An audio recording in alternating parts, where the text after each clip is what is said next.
गोसोथोनाय हिनजावखौ लामा ससेयावसो लोगो मोनो नंगौना नङा लामा ससेयाव लोगो मोननाय सिख्लानि थाखाय जों बिमा बिफाखौ दुखु होनाङा हेलौ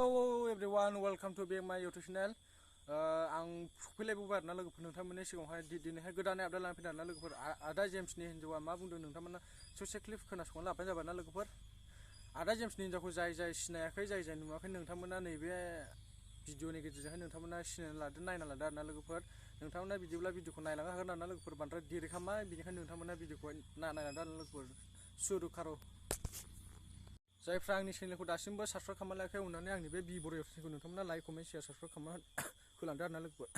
दिनै बेखिनि मा लोगोफोर नेक्स्ट भिडिअ लोगो मोनो नोंथांमोना भिडिअखौ जोङो खैफोद जाया बा खैफोद फैया होननानै जोङो बुंनो हाया मानो होनबाथाय जोङो बार अखाखौ जोङो फैगोन होनना मिथियो नामा माब्ला समाव माब्ला बार अखाया माब्ला फैनानै सिलिंखार खालामफैयो बांग्रिङा माब्ला फैयो गाव खोन्थाना फैयो नामा माब्लाबा फैया बेयो मा जायो हरखाबनो फैनानै गासैबो बुहुमनि गासैबो जायगाखौ सिलिंखार खालामलांनो नंगौना नङा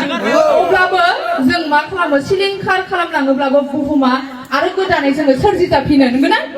बिदिनो जोङो मानसिनि जिउआव माबा मोनसे जाथाय जायोबानो जोङो फावसायना थानांगौ बे नङा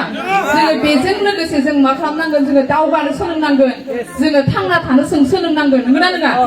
नाथाय जोङो एसे मानसिसो